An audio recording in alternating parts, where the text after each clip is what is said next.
and they teach them that through hard work you can really achieve anything. So I glossed over that, but the Storm Tide Wrestling program is one of the greatest things that happened to me. So you got a lot of experiences in life, and you build up.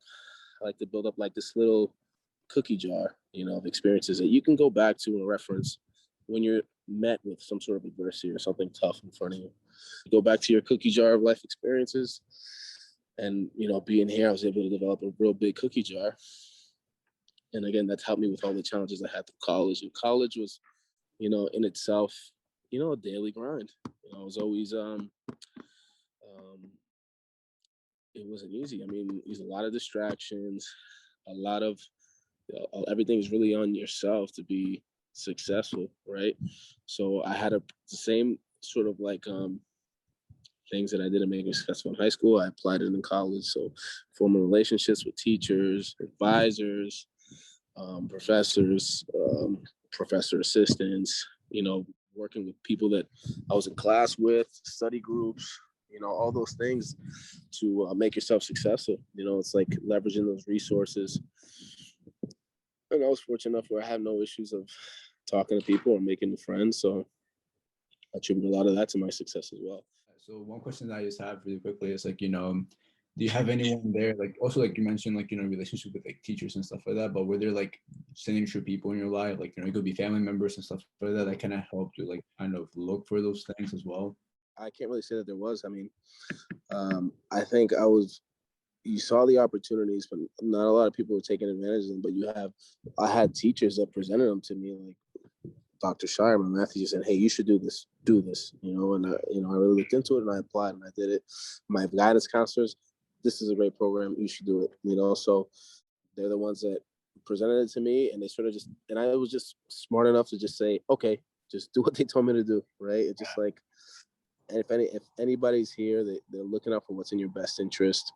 And I think that always benefited me is like, I've always felt like I had to sort of be my own advocate for myself. Just because I really never had, I always told myself I never really had any heroes growing up. My mom's an incredible person in my life. She's my hero. But when I was younger, I didn't realize that. And that all in itself was a massive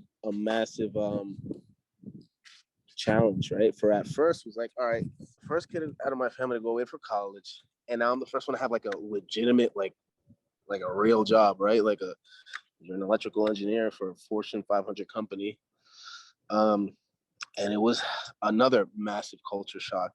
But it was not pretty. It was not a pretty start at all. For one, I really didn't have any guidance. I didn't really have any mentors.